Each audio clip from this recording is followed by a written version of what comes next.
lahat.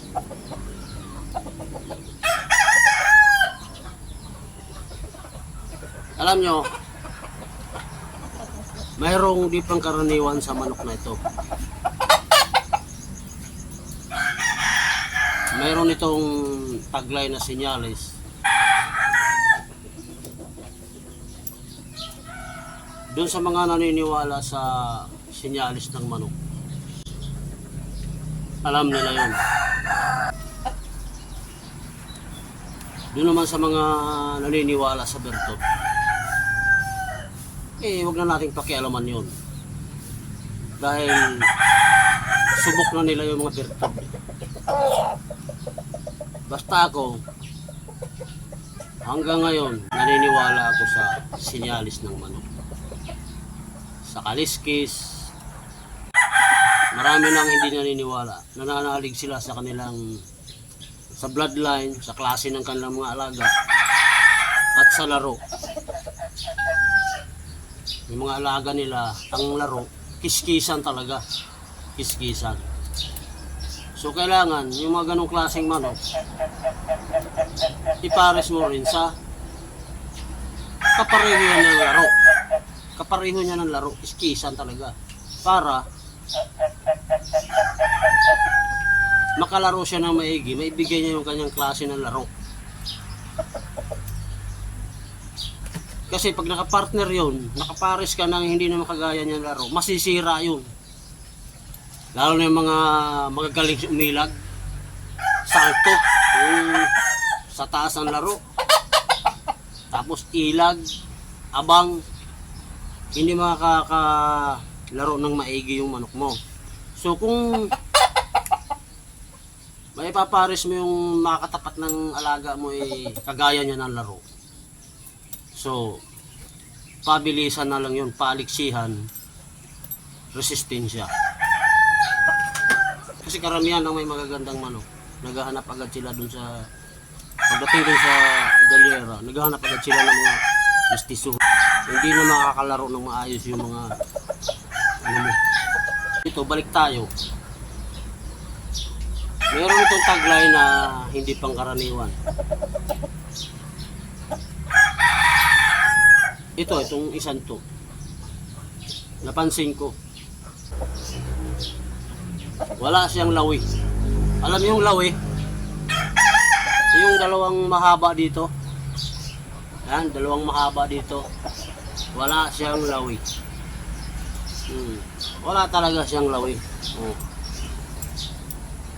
Ayan. Delikadong kalaban to mga idol. Doon sa mga expert na senyales, alam nila ito. Yung mga ganitong klaseng buntot, mabigat kalaban mga idol. Walang lawi. Hindi ito pangkaraniwan. Sa mga, hindi naman ito heni o binabae. Ang binabae mayroon din yang lawi. Yung mahaba dito. Mayroon din siyang, hindi naman kagaya dun sa pangkaraniwang ganitong tandang na mahaba. Pero yung sa binabae naman, ganito lang siya. Ganito, mga ganyan, lampas na ganyan. Ganun lang kanyang lawi. Maging ang mga inahin, meron din yang lawi. Mahaba lagi ito. Ito mahaba. Ito, iba. Ngayon sabihin ko sa inyo ang sinyalis na ito. Para siyang ibon. Yung mga kagaya ng lawin, agila, ganito lang ang buntot. Yan.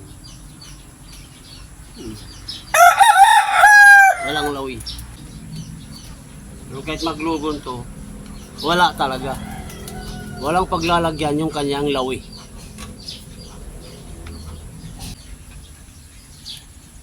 Magdadala sa inyo ng tagumpay yan.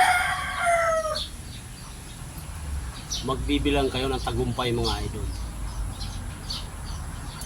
Ako naman kasi, hindi naman kasi ako sa bungero. Masaya lang ako mag-alaga ng manok mga idol. Hindi ako sa bungero. Yung mga nakakita ng manok ko na kursunada nila, gusto nila bilhin, hindi ko yung pinagdadamot. Binibenta ko yan sa murang halaga. Yung bang balik lang yung patuka, sa isang taon mga idol, sa isang taon, yung ordinaryong patuka, mula pagkasisyo nito hanggang isang taon, gagastos to ng 2,000. Oh, hindi nakasama doon yung mga vitamins. Pero kita nyo naman, pinakamataas na nabili sa akin dito 1,500 lang. Gagastos ka ng 2,000 sa isang taon. Pero pinakamataas na binili sa akin dito 1,500 lang. Kadalasan mas mababa sa 1,500. Tapos yung kumuha dito ng 5, 3, mahigit sa isa. Yung unang binili sa akin dito, ito. Binigay ko lang tag 800, mga idol. Ano na lang to? 50% o kaya 40% ang bloodline nito. Hindi to pure. Pero mapapansin mo na medyo 50-50 na yung dugo sa pagka-hybrid at saka mestizo sa binti.